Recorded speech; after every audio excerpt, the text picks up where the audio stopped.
समझ नहीं आ रहा अपने सैलरी इंक्रीमेंट का क्या करूं। बेटा इतना क्या सोच रहा है? अपने म्यूचुअल फंड्स के एसआईपी का टॉप अप करा ले। This is the right time. क्या? समझ में नहीं आया। बेटा इतना क्या सोच रहा है? अपने म्यूचुअल फंड्स का एसआईपी टॉपअप करा ले। This is the right time. अब समझा।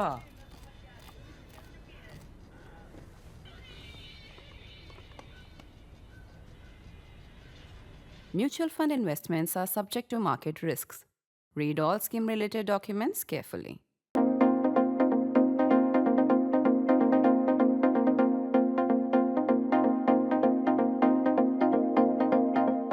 Tahawwur Rana, one of the accused terrorists in the 2611 case. The rest who had come to India were either killed on the spot or one who survived Kasab, he was hanged later after a trial.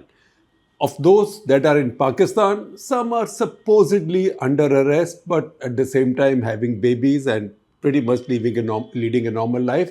Nothing's happened to them.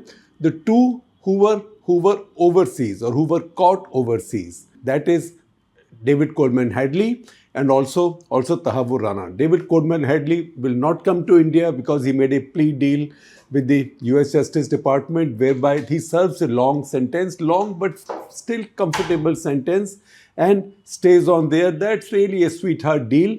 Tahawwur Rana, however, comes to India. It's a bit of a consolation prize because he was not the main guy, even among the global plotters.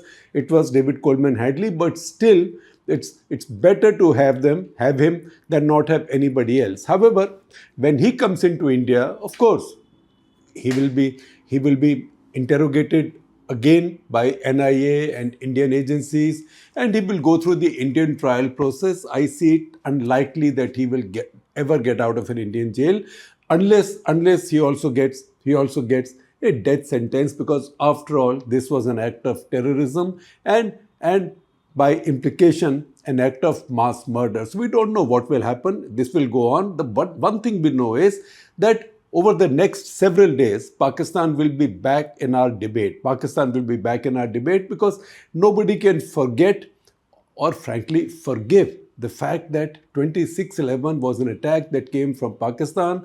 It had the involvement of Pakistani agencies, and also to date, India has not seen any genuine, unqualified, official, forget apology, but even a regret or an ownership of this terrible terrorist attack. Because you know what? Any acknowledgement means an acceptance. Any acceptance is a confession, and it's not in the nature of the Pakistani state to do that, because the Pakistani state, they will see it as bad PR. When I say the Pakistani state, I don't want to go too much into what is the Pakistani state, what is deep, what is deeper, what is deepest. But the essential Pakistani state, as you know, is the military/civil establishment whose power transcends any elected government. There is a national view on India which has endured for all these decades, and that is something that we've written about from time to time, including in an April 2016 national interest, which we headlined Pakistan and its 1,000-year war. And many of the facts that we stated then stay relevant simply because Pakistan's view on India does not change that much. Some new ruler comes, he wants to try and do a few things. As long as it's cosmetic, it's all right, the powers that we let him be. But the moment it begins to look substantive, something rises to thwart it. And we've seen that happen again and again. So once again, we go back to the idea that we've debated earlier, which is the agenda that Zulfikar Ali Bhutto once famously set up when he promised to fight a 1,000-year war with India. In the summer of 1990, his daughter Benazir Bhutto repeated the same call. These were the controversial and still historically contentious days when Pakistan is believed by many, including by me, to have sent a nuclear threat to India, conveyed by the late Sahibzada Yaqub Khan, then foreign minister, to his Indian counterpart, then Indra Kumar Gujral. saying that Gujral साहब इस बार ऐसी वैसी लड़ाई नहीं होगी, इस बार जब लड़ाई होगी तो दरियाओं में वो आग लगेगी और पहाड़ों में वो आग लगेगी और जंगलों में, that there will be such a fire in the rivers and on the forests and on the mountains that you haven't imagined. Meaning thereby, Pakistan will open the war with a nuclear attack. I know after that Mr. Gujral replied to him, and this is something that I published while Mr. Gujral was around, and some of it finds mention in his own memoir as well. Gujral साहब told him कि साहिबजादा साहब, जिन दरियाओं का पानी आपने पिया है उन्हीं का पानी हमने पिया है, that we've been brought up on the waters of the same rivers as you. So if you do such a thing, you can be sure that we'll get even. This 1,000-year war fantasy is a theme that I keep revisiting every few years because nothing changes substantively in Pakistan's view of India. In fact, if anything, Pakistan keeps waiting for some moment when they think India might be weak. Usually, India is never weak. At this point of time, in any case, there is no political mileage to be had in India for the Indian government to do anything to normalize relations with Pakistan. So this is a lose-lose-lose situation for Pakistan, and Tahawwur Rana's return at this point will remind people of many of the old wounds. In fact, it will reopen many old wounds. So taking you back to that exchange between Sahibzada Yaqub Khan and Indra Gujral, that was a nuclear threat in 1990. Prime Minister VP Singh's government, then propped up by the BJP and left from outside and undermined by everybody inside from within the government, from Devilal to Chandrasekhar, they had generally been circumspect. Finally, VP Singh had to respond in parliament, and he did so calmly. What did VP Singh say? He said, those who threaten 1,000-year wars should first see if they will be able to last even 1,000 hours of fighting. 1,000 hours, I calculated, wasn't going to be a short war. It would be 42 days and thereby a week longer than our two regular wars, 1965 and 1971 put together. Since I was then writing the India Today cover story on the standoff, I sought out one of India's sharpest military analysts, Ravi Rake, and we gamed a 1,000-hour war between India and Pakistan, with the first presumption, of course, that India wins it. We estimated the numbers of aircraft, tanks, soft vehicles, the destructs, etc., and lives that winning such a war would consume, the ordnance that would be fired, and other economic losses, and thereby arrived at a humongous cost of victory. This proved our second presumption, that a war, however short and favorable, would be unaffordable and yet not resolve the real issues with Pakistan. That was our response to the 1,000-year war, and that's the reason I bring it back now, and I take you back also to my national interest column of April 2016, of which I will share a link with you. For effect then, to make the point that a war resolves nothing even if you win it, we added that we won the 1971 war decisively, and yet 2 decades later then, and more than 5 decades later now, we are always on the verge of yet another war. In 1990, we were in a totally warlike situation. Now we have a situation where to imagine lasting peace, there is ceasefire we know, but to imagine lasting peace, some kind of a political rapprochement, looks like a very, very distant possibility or an idea, if it's a possibility at all in any foreseeable future. After that article and that argument, we got duly lambasted. Today you would say, in today's language, you would say trolled. And we were lambasted by Indian strategic experts, not just people on Twitter. There was no Twitter then. The strongest objection was that we had taken replacement value of equipment, tanks, airplanes, missiles, and not their depreciated value. As these had been sitting in our inventories forever, what is the value of a 20-year-old tank? You can't value it based on how much a new tank will cost. That was the argument. Our counter-argument was that the history of warfare shows that victorious armies invariably replace old equipment with new. As we did after 1971, this argument was laughed away that this is the final war, it's over, we will not need to replace anything we lose. We were condemned as stupid peaceniks, as we would be even now if we made such a point. In fact, if anything, The view on Pakistan is much harder in India now than it was even in 1990.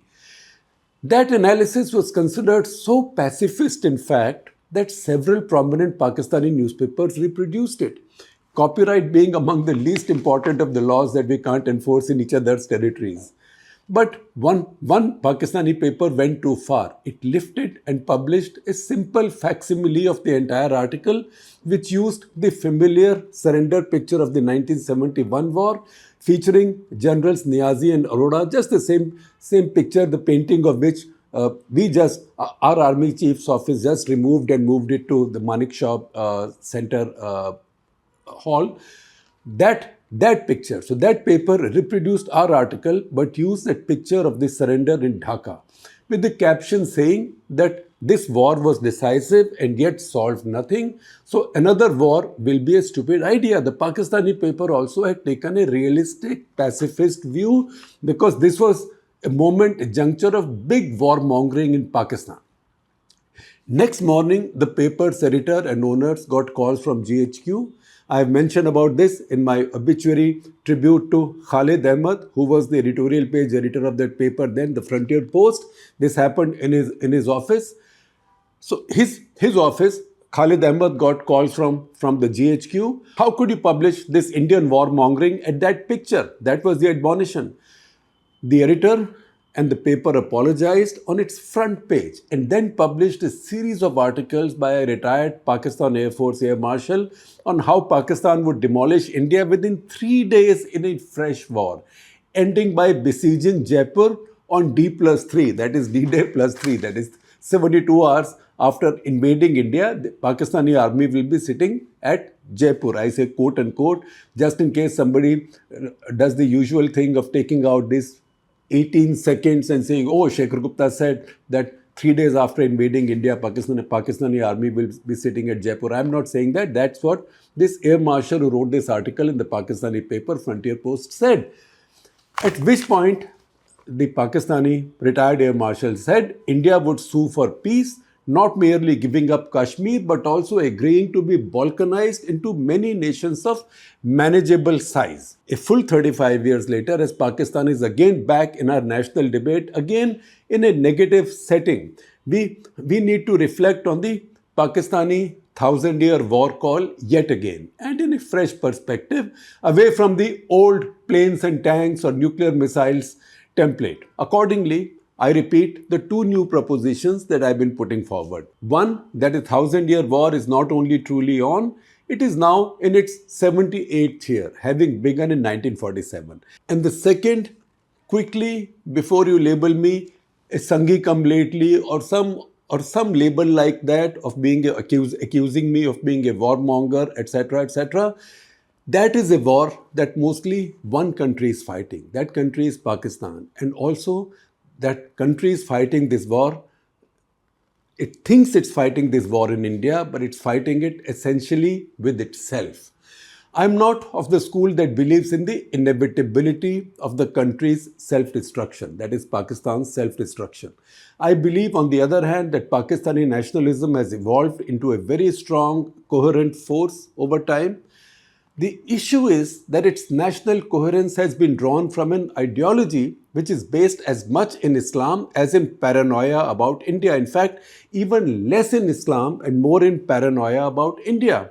You imagine a stronger, bigger and more cunning, more bania cunning India constantly plotting your dismemberment and then keep fighting it. Effectively, you've invented a windmill nightmare and then let it rule your minds. This has led to the evolution of Pakistan into a strong, militarily strong, but unique nation state. Neither fully Islamized, as say Saudi Arabia has been until the recent past, or run by clergy like Iran. Not the military dictatorship it used to be, but not a democracy either, not a true democracy either. It is the classical case of a national security state with all its characteristics: pride, nationalism, defiance, and also suspicion and prickly defensiveness. A state looking at its front and backyards and sideways all the time in fear and anger. Not an Islamic/jihadi state, but a militaristic one that uses Islam and jihad where it is useful and fights it where it's a threat. That's precisely what they did in 26/11. Much confusing news keeps coming in from Pakistan all the time. Over the years, travels by Indian journalists of Pakistan have almost ceased. There are no Indian journalists in Pakistan. There aren't that many Western journalists also in Pakistan because it has ceased to be such a big story for the international press.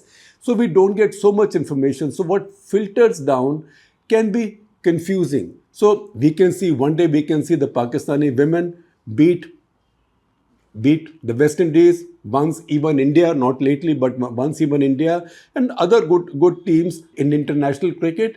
And when they do so, they are not exactly turning out in headscarves. We also can see, this is the week of Easter. You will also see pictures of Easter celebrations by not just Christians, also their modern friends in Lahore, but also, God forbid, some targeting of Christians in the past. In the past, we saw blasts targeting Christians on the Easter weekend. Every year, we also see supporters of Mumtaz Qadri, the executed assassin of Salman Taseer, the governor of Pakistani Punjab, who supported a Christian woman facing execution on the fake charge of blasphemy. And these mobs, you've also seen laying siege to Islamabad. So all of this goes on simultaneously in Pakistan. Now, in one of these cases, there was a blast carried out on the Eastern weekend by a Wahhabi Deobandi group, whereas Mumtaz Qadri's supporters were members of the Sunni Tehreek, who are the followers of Barelvi Islam. But just before this, we also saw the old Canadian Pakistani nutcase Tahawwur Qadri. We have one more Canadian nutcase coming in now to India, that is Tahawwur Rana, so don't confuse him with that. Tahawwur Qadri is some kind of a self-styled Maulana. He was lionized in India for some time, notably by our Prime Minister as a moderate at his Sufi convention in Delhi. I emailed then my Pakistani friend and columnist Khalid Ahmed, who unfortunately passed away not long ago. And we will share with you with the description, the obituary note I wrote on him and I spoke on him. I mailed him to help me make sense of this. These were two different and rival streams of Barelvi Sufism in Pakistan. He explained to me, one, Sunni Tehreek wants to see corpses in Islamabad. The other, our favorite, Tahawwur Qadris had laid siege to the same capital in cahoots with Imran Khan and on behalf of the army to put the then newly elected government of Nawaz Sharif in his place. The same Nawaz Sharif and his party have now been put back in power by the same army. And in this case, the same Qadri that was who was hailed in India as a moderate, played the Pakistani army's role in being a political stormtrooper. The same army then launched a big operation. Against his fellow and rival, Sunni Barelvis, but continues still to patronize both Lashkar and Jaish. This is the definition of a national security state. If you think that's confusing, that is exactly what happens in a national security state, where the army or security establishment defines and fights the enemy, and the rest of the institutions, even the clergy, that's most important, even the clergy help them achieve this supreme priority. Two unusual books on Pakistan have given us insights on this part of contradictions. Unusual because one, the late B.G. Varghese State in Denial was published posthumously, and the other, Hussain Haqqani's Between Mosque and the Military, which is usually sitting to the right on my bookshelf. I refer to it often. This is an updated new edition of its 2005 original. Varghese said in his book that Pakistan has cast off its vibrant and diverse heritage. That's the white in Pakistan's flag for Pakistan's diversity, Pakistan's minorities. So Varghese says Pakistan has cast off its vibrant and diverse heritage to interpret itself through medieval notions and a singular focus on a vastly exaggerated Indian threat. That's a quote from Varghese's book. Haqqani begins with 1947 when he reminds us his country inherited 1/3 of India's army but only 1/6 of India's GDP. Pakistani says, and I quote from his book, expanded the magnitude of security threats to match the size of an army inherited from the colonial era. I have this army that is so big, is it so oversized? I must find a threat to justify this army. That's what they did. Having done so, and after convincing successive generations of this Indian threat, Pakistan has defined itself as a national security state which needs to be constantly at war with somebody.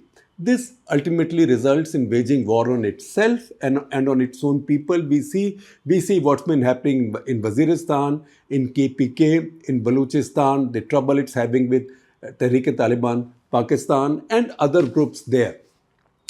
It also includes waging war on its own institutions like elected governments, election commission, the courts, and on its own economy and creativity, as by feeding friendly lashkars that sanctify terror as an instrument of state power. And educated people, smart people get caught up in that. David Coleman Hadley, for example, Tahawwur Rana, prime example. This is why we must ask if Pakistan has hurled itself into a 1,000-year war, but mostly with itself. If that is the case, then it's only done 78 years yet.